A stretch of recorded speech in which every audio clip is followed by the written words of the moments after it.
RCN. Le son de la différence.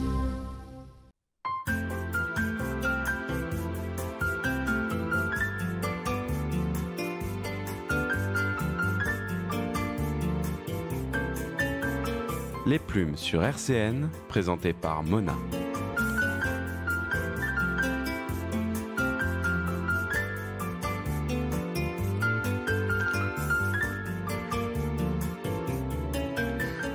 Aujourd'hui, c'est une émission spéciale. J'ai donné en effet carte blanche à des étudiants de Cagnes du lycée Poincaré qui vont animer cette émission. Donc, je laisse ma place.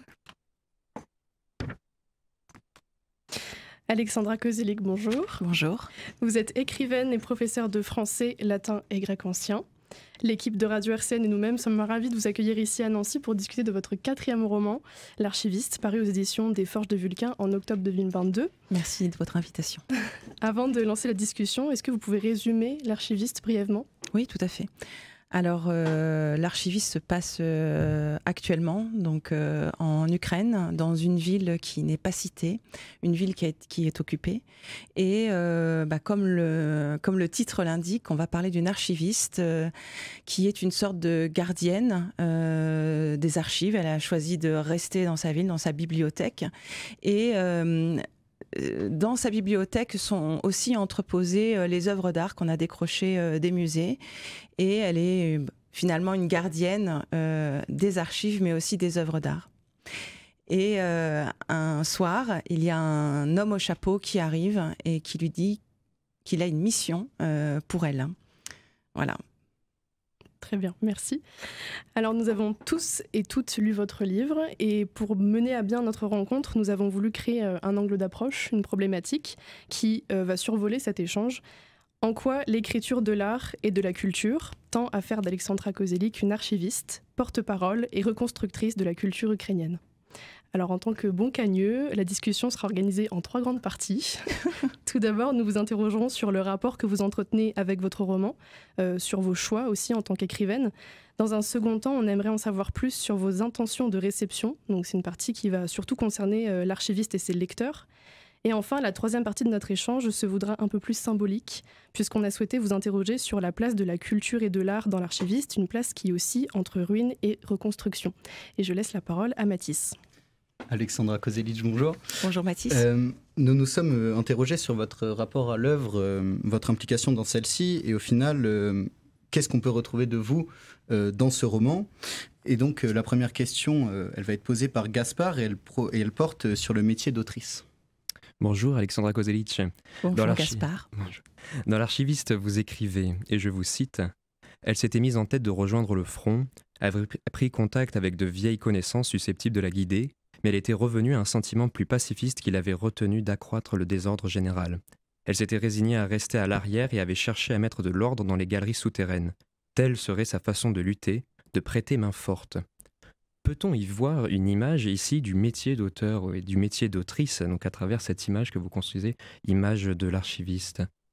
Oui, tout à fait. Vous voyez juste. Alors, quand il faut que je revienne justement aux origines de cette écriture, c'est-à-dire que avant le 24 février 2022, je n'avais pas conscience, enfin je ne voulais pas écrire ce livre-là et d'ailleurs j'écrivais un autre livre et l'invasion ukrainienne m'a complètement coupée dans l'écriture, c'est-à-dire que je voyais plus du tout d'intérêt d'écrire cette fiction, c'est-à-dire qu'elle était complètement décorrélée de la réalité et donc quand l'invasion a eu lieu, je suis déjà passée par une phase de sidération, c'est-à-dire que même si effectivement, il y avait déjà une guerre dans le Donbass. C'était une guerre qui, depuis 2014, donc on espérait qu'elle n'allait pas s'étendre à tout le territoire. Et malgré tout, malgré la Seconde Guerre mondiale, parce qu'on aurait pu se dire que avec le passé, on aurait pu finalement réfléchir et ne pas recréer cette ancienne histoire en quelque sorte. Et malgré tout, cette invasion a lieu. Donc, sidération et en même temps, le lendemain, le hasard a voulu que je sois invitée par Compiègne, par la ville de Compiègne, puisque mon premier livre, À crier dans les ruines, qui parle déjà de l'Ukraine via Tchernobyl, venait de recevoir le prix des lycéens. Et très rapidement, les lycéens bifurquent, c'est-à-dire que ce n'est plus le moment finalement de parler de la fiction, mais de cette réalité qui est là et qui s'impose à nous. Et un lycéen me dit Esquivan, qui est un personnage de l'histoire de À crier dans les ruines, Esquivan aurait pris les armes. Et moi, cette question me bouleverse tout simplement parce que j'ai en face de moi un lecteur qui sort son personnage de son statut et qui le fait advenir, qui le fait advenir personne en quelque sorte. Et je trouve ça merveilleusement beau. Et je lui dis bien entendu qu'il aurait pris les armes. Et le lycéen me répond eh ben madame, il va falloir l'écrire. Donc en fait, donc ça c'est pour la petite anecdote. Et là, je me dis qu'effectivement, il y a quelque chose à faire autour de l'écriture, puisque donc la veille, quand j'apprends cette invasion, ma première réaction a été de dire je vais aller prendre les armes. Je vais prendre les armes et je vais aller me battre.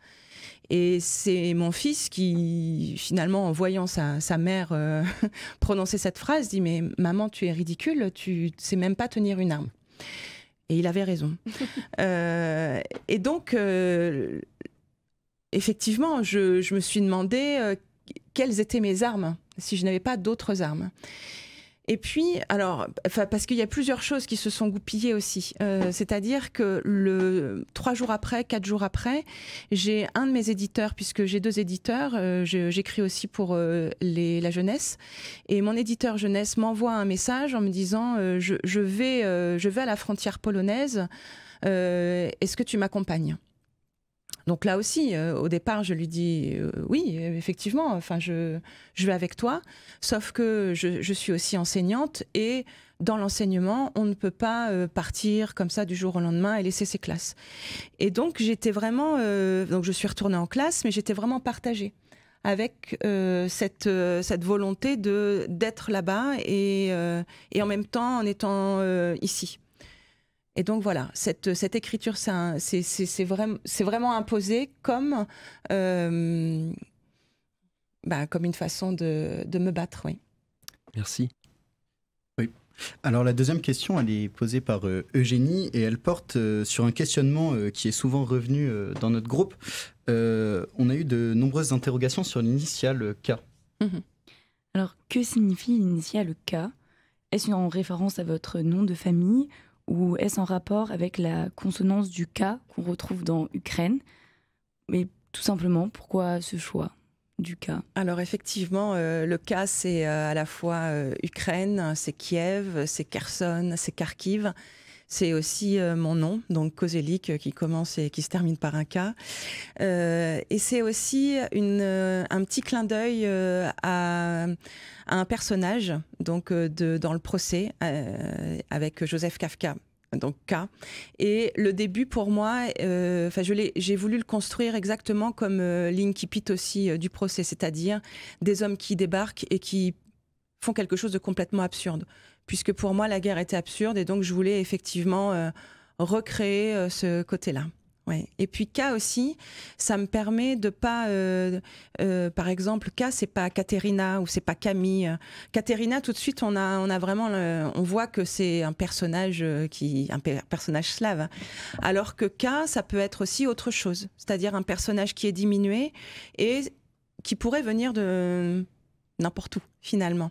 Et je voulais vraiment, même si ce texte se passe en Ukraine, je voulais qu'il y ait quelque chose de plus universel. Voilà. Donc K, ça permet cette universalité. Alors, toujours sur ce travail d'écriture, on a la question de Colline qui porte sur la terre ukrainienne, donc la patrie, qui peut prendre apparemment une autre dimension. Alors, vous dites dans l'archiviste, au centre du bouquet apparut le visage de sa mère. Un autre s'y superposa, celui de son pays. Les 2 visages se confondaient, sa mère était aussi cette patrie qu'il avait défendue. Par ce cadeau, cette terre le remerciait, ces fleurs qui chaque printemps reviennent saluer les hommes. Selon vous, la patrie est-elle plutôt une matrie, la terre de nos mères? C'est les deux à la fois, en fait, une patrie et une matrie, effectivement, mais très joli, oui, exactement. Et oui, effectivement, j'avais pas... C'est intéressant, oui. Oui, après, c'est la matrice, en quelque sorte, c'est l'origine, donc voilà, bien vu. La prochaine question, donc, elle est de la part de Mathilde. Et elle est peut-être plus personnelle. C'est une question qui porte sur vous en tant qu'écrivaine. Bonjour Alexandra Coselli. Bonjour. Donc, on voudrait savoir quel est votre rapport à l'écriture, quel est votre parcours et comment vous est-il venu l'opportunité d'être publié? Oula, alors je vais essayer d'être concise. Alors, je suis venue tardivement à l'écriture, tout simplement parce que... alors, tardivement, c'est, on va dire, après mes 30 ans. Tout simplement parce que j'étais une grande lectrice, et je suis toujours une grande lectrice, même si je lis moins parce que j'écris plus. Mais en tant que grande lectrice, je ne voyais pas ce que je pouvais apporter à la littérature, puisque tout avait été écrit en quelque sorte. Mais malgré tout, j'avais une petite musique dans la tête qui faisait que j'avais envie d'écrire. Donc j'ai commencé par des poèmes, puis des nouvelles. Et par la suite, je faisais pas mal de concours aussi. C'est-à-dire que quand il y avait des concours sur Internet ou chez le libraire, à chaque fois, je m'engouffrais dans cette brèche et j'écrivais, tout en disant « je n'ai rien à écrire ». Puis après, par la suite, j'ai ouvert un atelier d'écriture sur un blog, qui est toujours actif d'ailleurs, en me disant que si j'initiais cet atelier d'écriture, j'étais moi-même obligée d'écrire. Et donc, pendant 6 ans, j'ai écrit un texte par semaine à partir d'une photo. 6 ans, c'est long. Et au fur et à mesure, au fil des ans, j'ai eu effectivement des personnes qui sont devenues des amis, donc qui participaient comme moi et qui sont devenues des amis. J'ai des auteurs aussi qui participaient sous pseudo, tout simplement parce que l'écriture sous pseudo leur permettait d'avoir une petite liberté qu'ils n'avaient plus parce que quand on publie un livre, il y a le nom qui est accolé. Et ce sont ces personnes qui, à un moment donné, m'ont dit est-ce que tu ne passerais pas à la vitesse supérieure? Pourquoi tu n'écrirais pas de roman? Et je pense que sans cette question, je serais toujours en train d'écrire sur ce blog. Parce que ce qui m'anime le plus, c'est vraiment le plaisir d'écrire. Alors bien sûr, c'est un grand plaisir, un immense plaisir d'être publié. Mais ce qui est vraiment le plus important, c'est cette écriture-là, ce plaisir. Pour justement continuer sur ce segment personnel, il apparaît qu'il y a une porosité entre vos personnages et vous, porosité qui se ressent dans la construction des personnages, et c'est justement l'objet du questionnement de Gaspard. Oui, c'est encore moi. Alors qu'il est question de l'histoire tout à fait personnelle de la vie de K, faite de simples interactions entre personnages pour cristalliser une guerre entre les cultures, et si l'on reconnaît aussi d'autant plus une part autobiographique, dans K, nous nous demandons comment sont construits vos personnages et que représentent-ils? C'est terrible en fait, je suis sur le gris. Alors, il y a une part autobiographique sans qu'elle le soit. C'est-à-dire que je pense vraiment que quand on n'écrit pas ex nihilo et qu'on écrit à partir d'une certaine matière, enfin forcément, et que cette matière, on peut la puiser à la fois en nous, mais aussi dans les rencontres que nous faisons, chez nos proches, etc. Sans forcément être un vampire. Hein. L'auteur n'est pas un vampire pour absorber toutes les vies qu'il a autour de lui, mais tout de même, c'est-à-dire que là, par exemple, pour ce livre-ci, au départ, l'archiviste est un homme et s'appelle Pavel.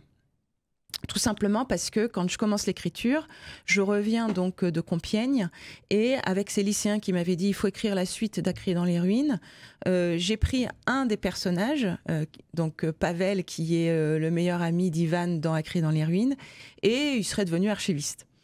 Et donc je commence mon écriture de cette façon-là.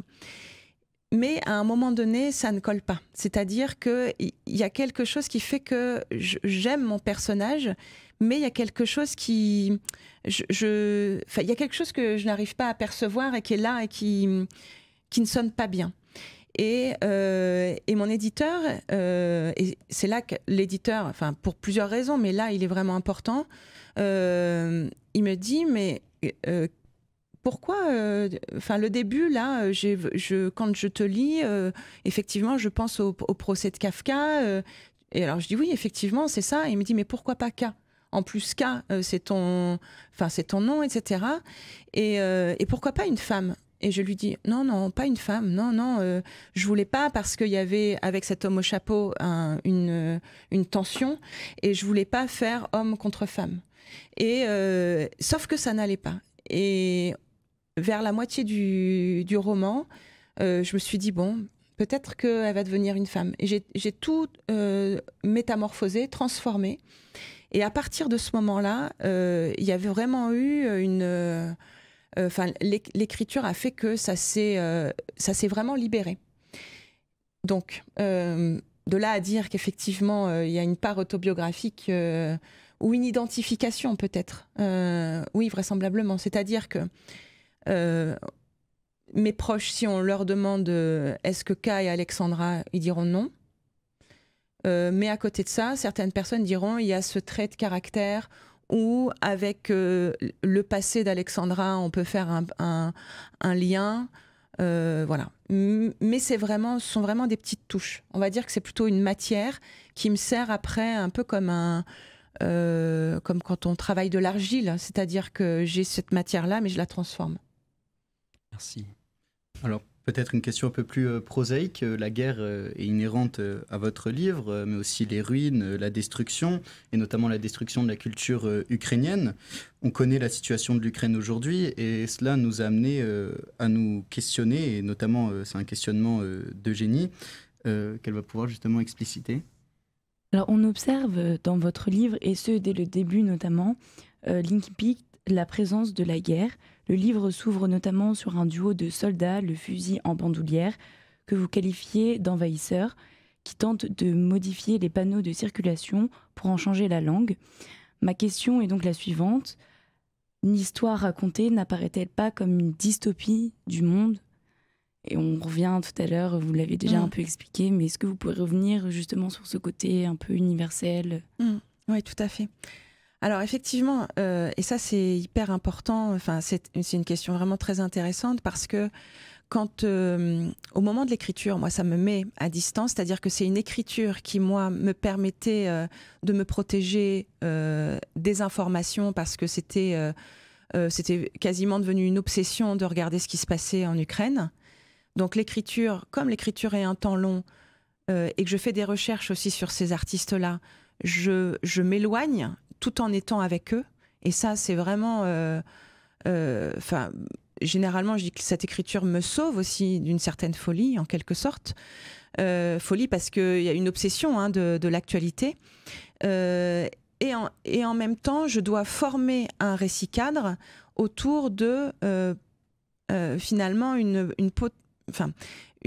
Ukraine potentiellement occupée. Et c'est vrai que dans le livre, par exemple, à un moment donné, je parle d'une ville, et c'est la seule ville qui est véritablement citée, c'est Odessa, et elle est occupée. Sauf qu'Odessa n'a jamais été occupée. Et heureusement, mais lorsque je l'écrivais, justement, on avait peur de cette occupation. Et là, c'est là que, malgré tout, il y a une forme de dystopie qui est là, qui est créée. Et après, alors, pour créer aussi tout ce côté belliqueux, en quelque sorte, je me suis appuyée sur ce qu'avait fait, en temps de guerre, l'envahisseur commet toujours les mêmes actes, ou quasiment. Et donc, je me suis appuyée sur ce que les Russes avaient pu faire pour pouvoir... telle une pitié en quelque sorte, mais prévoir ce qui allait se passer. J'ai essayé d'imaginer le pire. Et je pense voilà, au début, je trouvais que c'était terrible déjà ce que je racontais. Et malgré tout, quand on regarde l'actualité, il y a des choses qui ont été au-delà de ce que j'avais imaginé. C'est-à-dire que ces enfants qu'on a enlevés à leur famille ou aux orphelinats pour les envoyer en Russie et pour leur faire perdre leur identité, ça c'est quelque chose d'abject et c'était inimaginable.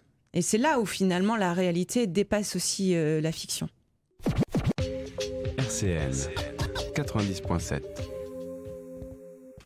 Rebonjour Alexandra Kozelitch, nous nous retrouvons maintenant pour la deuxième partie donc, qui concernera l'œuvre et le lecteur, donc toute la partie sur la réception. Et je propose à Alice de tout de suite commencer. D'accord, donc bonjour Alexandra. Bonjour Alice. Pour ouvrir votre roman, vous avez choisi comme épigraphe, donc comme premier contact du lecteur avec votre œuvre, une citation de La Venise sauvée de Simone Weil, publiée en 1943, donc que je vais lire tout de suite. « Il faut que les gens d'ici se sentent étrangers chez eux. Déraciner les peuples conquis a toujours été, sera toujours la politique des conquérants. Il faut tuer la cité au point que les citoyens sentent qu'une insurrection, même si elle réussissait, ne pourrait la ressusciter. Alors ils se soumettent. Pourquoi ce choix ? Et peut-on le considérer comme étant un bon résumé de votre livre ? » Alors oui, effectivement, je l'ai utilisé pour justement illustrer l'archiviste. Puisque, alors comme je le disais en première partie, un envahisseur va toujours vouloir justement détruire, annihiler. Et quand on entend aussi certaines personnes, certains Russes, dire de toute façon on peut faire n'importe quoi aux Ukrainiens puisqu'ils n'existent pas et on peut les supprimer, c'est assez terrible effectivement. Oui. Merci. Une question de langue désormais, une question qui va être posée par Paul.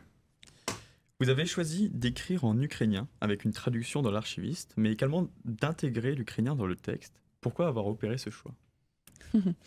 Alors effectivement, j'ai choisi d'insérer l'ukrainien tout simplement parce que c'est une langue que les Français n'ont pas forcément l'habitude de lire et c'est une langue aussi qu'on a voulu détruire. Et qui, malgré tout, est resté. C'est-à-dire qu'en 1930,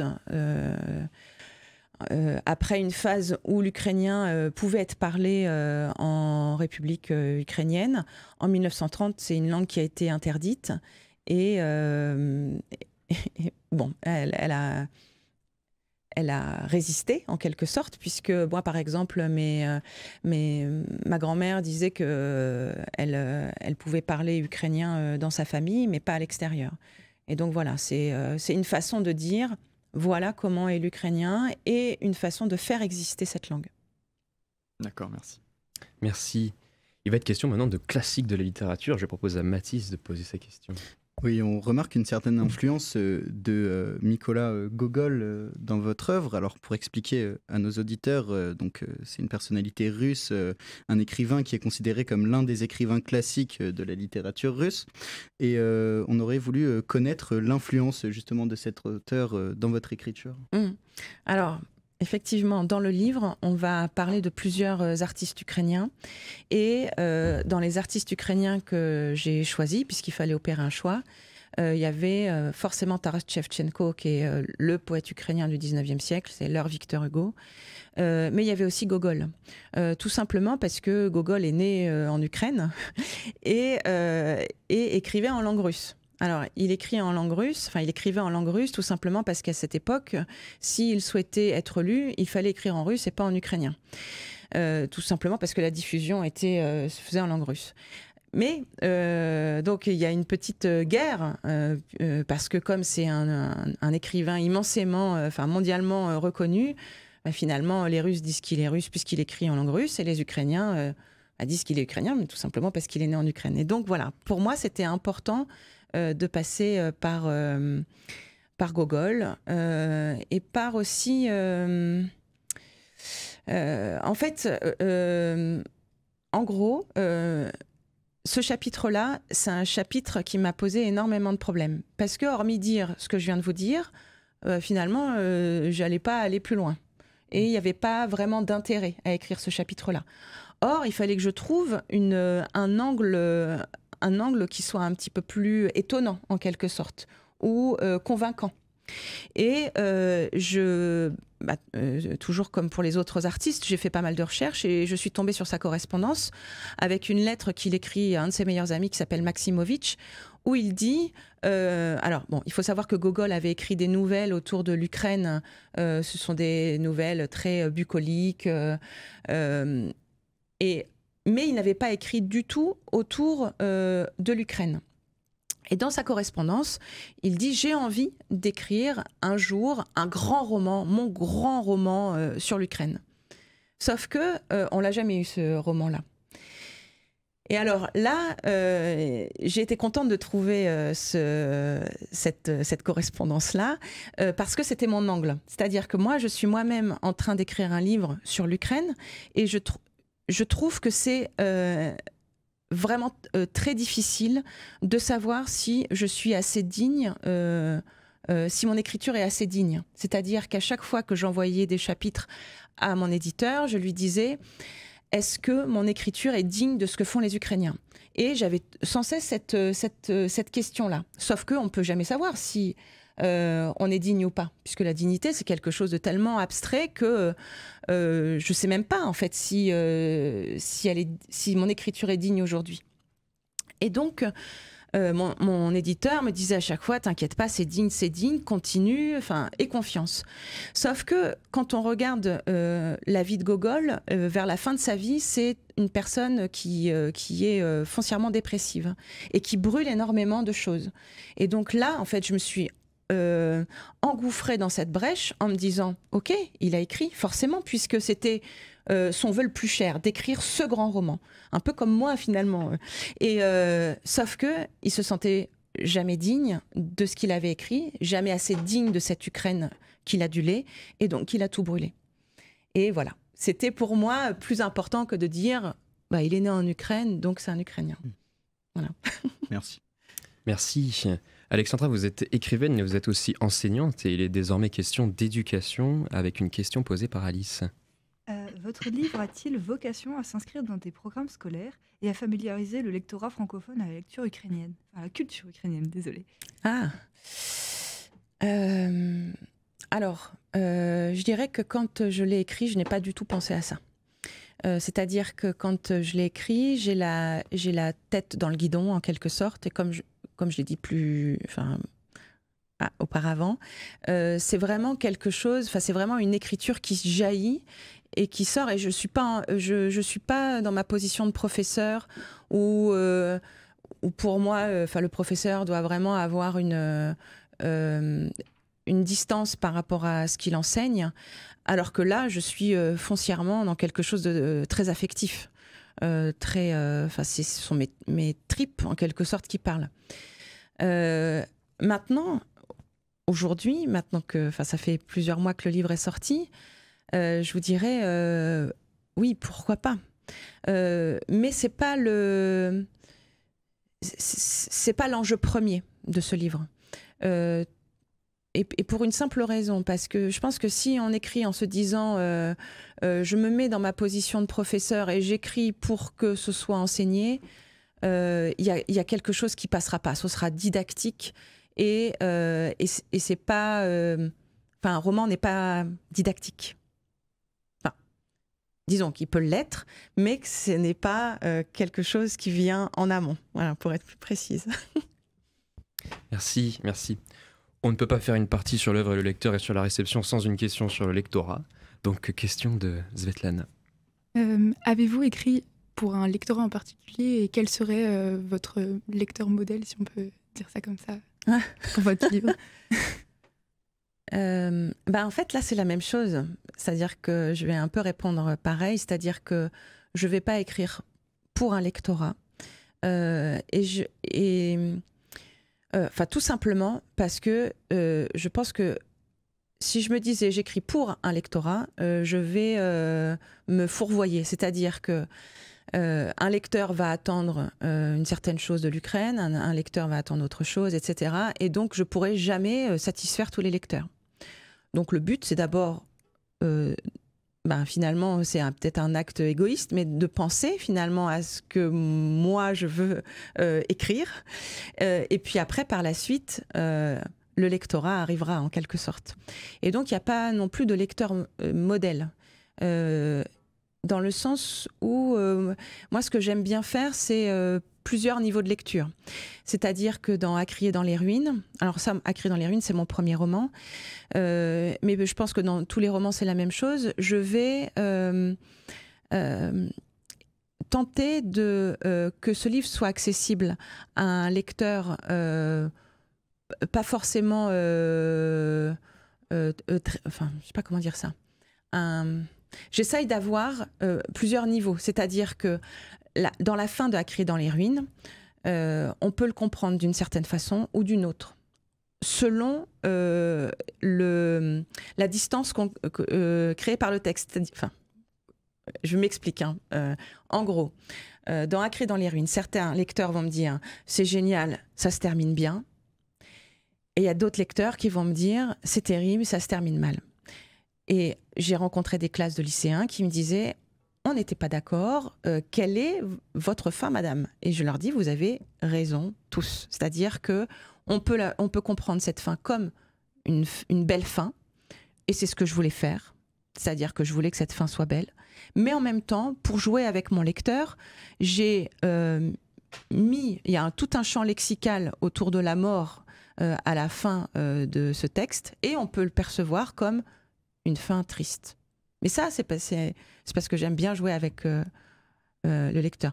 Alors peut-être que le lecteur modèle, ce serait de dire celui finalement qui trouverait tous ces indices. RCN 90.7. Nous nous retrouvons pour parler de la place de la culture et de l'art dans votre roman. Nous allons nous interroger sur la thématique entre la ruine et la reconstruction, un des thèmes qu'on a le plus ressenti. Je vous laisse la parole, Colline. Alors oui, L'Archiviste est un roman qui a sûrement nécessité un grand travail de recherche dans la culture élargie de l'Ukraine, qui englobe pratiquement tous les arts. Vous le dites vous-même, un art en éclaire toujours un autre sur une subtilité qui nous aurait autrement échappé. Comment avez-vous procédé pour faire ce travail de recherche qui permet une plongée dans les événements historiques de l'Ukraine et dans la vie des différents artistes que rencontre K? Est-ce que ces choix résonnent en vous et quelle attache avez-vous avec ces œuvres et ces événements? Oui. Alors effectivement, comme je disais tout à l'heure, il y a des voix ce que j'appelle mes voix ukrainiennes. Donc il y a des voix qui se sont imposées comme Taras Shevchenko ou Lesia Ukrainka. Après, donc Gogol aussi. Mais il y avait aussi des artistes que je ne connaissais pas. Par exemple, Alla Orska. Ce n'était pas une artiste que j'avais repérée, mais comme j'ai fait des recherches sur Taras Shevchenko, je me suis rendu compte qu'une artiste avait créé un vitrail qui avait été détruit. Et donc là, il nous reste l'étude de ce vitrail. Et donc, par ricochet, je me suis intéressée à Alla Orska. Et là, j'ai été vraiment subjuguée, fascinée par la vie de cette femme. C'est vraiment quelque chose qui me... je pense que je pourrais écrire un roman sur Alla Orska. Et c'est ça aussi qui est, pour moi, qui est beau dans l'écriture, c'est-à-dire que j'ai besoin de cette phase de recherche. C'est une façon aussi de me replonger dans une forme de... ce n'est pas faire une thèse, c'est écrire autour d'un sujet. Et ça, j'adore ça. Retrouver ce goût, quand j'étais étudiante, j'adorais faire des recherches. C'est mon côté archiviste peut-être, ou voilà, c'est pas... Mais voilà, j'adore ça. Et là, finalement, je suis tombée sur une artiste que je ne connaissais pas. Et donc ça, c'était mes recherches. Mais il y avait aussi le côté, comme la guerre faisait rage, il y avait aussi, par exemple, Maria Primachenko. Ça, c'est parce que durant l'écriture, le musée de Maria Primachenko a été bombardé et les œuvres ont été détruites. Et donc, là aussi, j'ai commencé à faire des recherches sur Maria Primachenko. Et encore une fois, et c'est ça que je trouve magnifiquement beau, c'est qu'il y a toujours des coïncidences, des hasards qui pour moi n'en sont pas. C'est-à-dire que Maria Primachenko, c'est une artiste dite naïve et j'adore l'art naïf. C'est-à-dire que je revenais de Slovénie où j'avais visité un musée d'art naïf. Donc voilà, donc j'ai eu aussi envie de travailler sur Maria Primachenko. Merci. Oui. Merci. Alors, on a aussi vu une certaine intertextualité dans votre roman, et c'est Alice qui va vous poser une question. Pour commencer, j'aimerais à nouveau commencer par une petite citation. Donc, arrivé dans la rue, sa cheville se tordit sur un pavé, mais K continua sa course boitillante jusqu'à chez sa mère, avec l'envie de lui parler de ce qu'elle venait de vivre. Au moins pourrait-elle confier quelque chose qui n'était pas un mensonge. Peut-on ici y voir une image du pavé proustien que l'archiviste viendrait refuser ?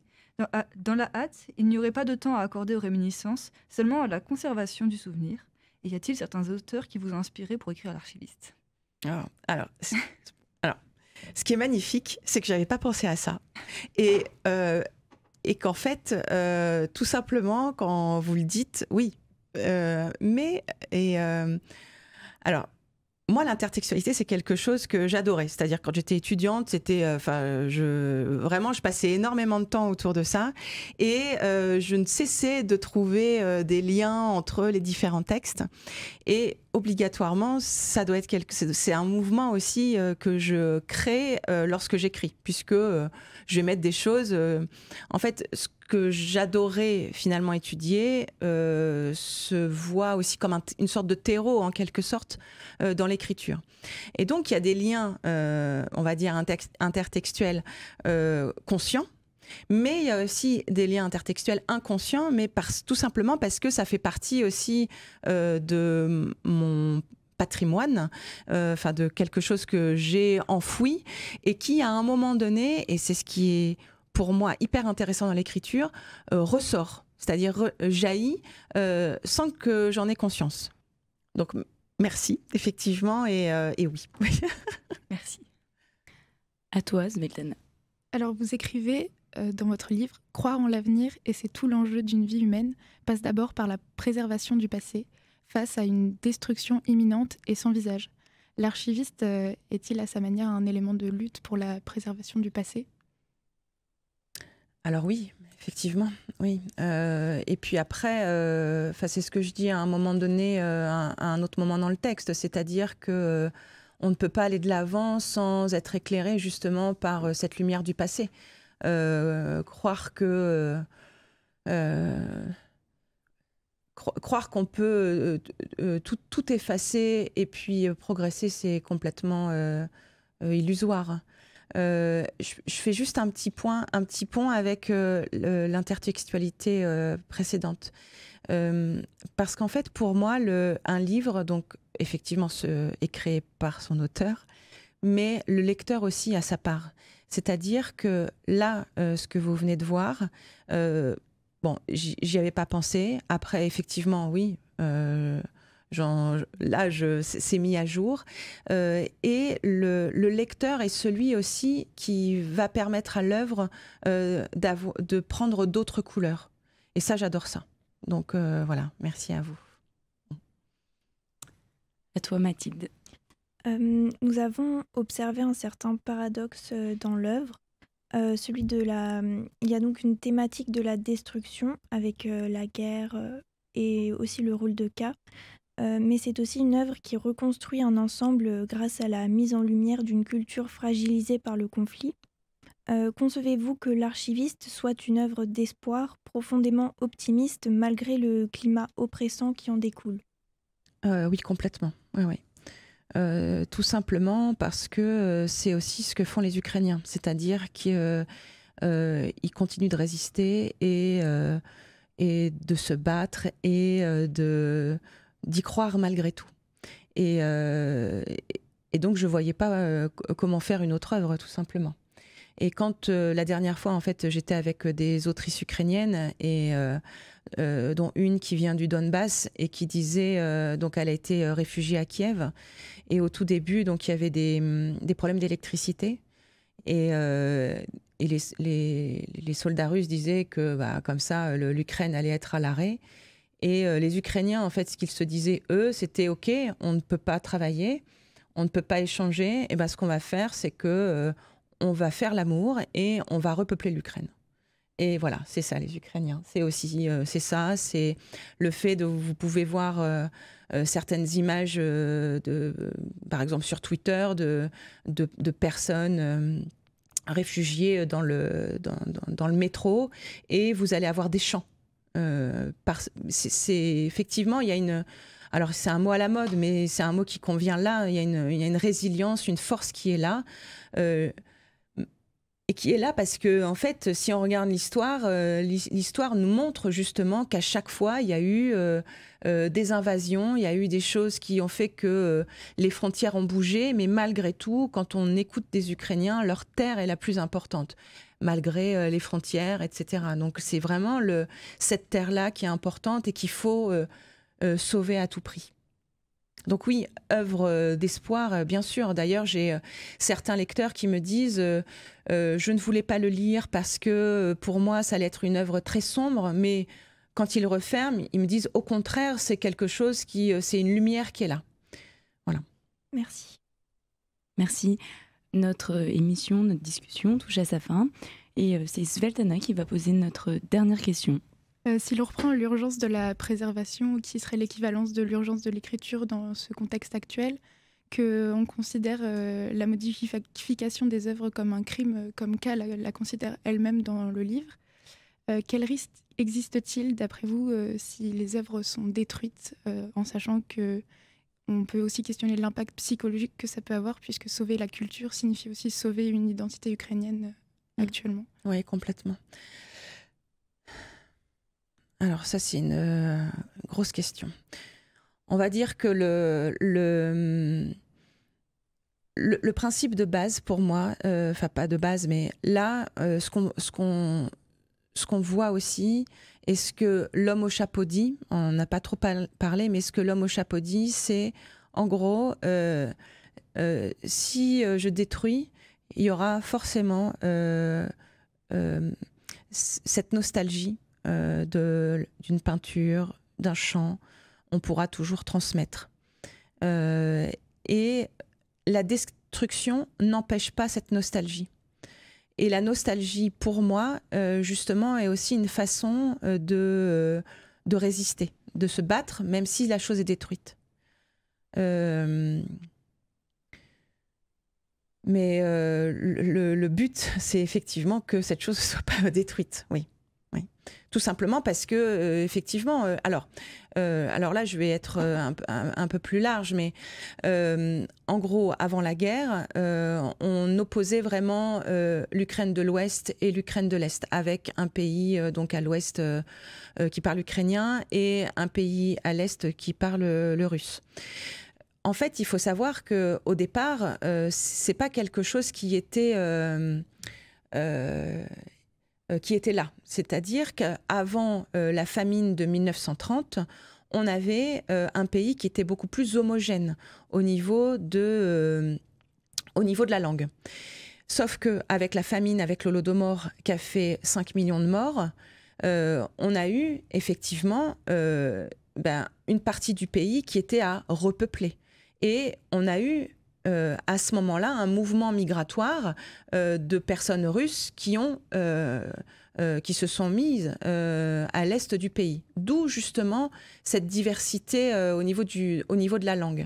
Et donc là, effectivement, c'est-à-dire que rien que là, on pourrait se dire que la photographie en quelque sorte de l'Ukraine était coupée parce qu'il y a eu à un moment donné, donc il y a une centaine d'années, cette famine-là qui encore de nos jours rejaillit dans cette identité ukrainienne. Là, en fait, ce qui s'est passé après cette invasion, c'est que même les russophones se sont dit que c'était pas possible, en fait, qu'il y ait cette invasion. Donc, ça a permis de restructurer le pays, d'unifier, et donc là, qui est de nouveau une forte identité ukrainienne. Voilà. Donc ça c'est, on va dire, une bonne chose malgré tout. Merci beaucoup, Alexandra Kozilik, d'avoir accepté cet échange avec nous. Merci pour vos réponses qui nous permettent d'affirmer, en effet, que l'Ukraine n'est pas morte. Merci à vous. Merci également à Mona de nous avoir invités à participer à ce très beau projet. Je vous souhaite à tous une très belle soirée. Merci.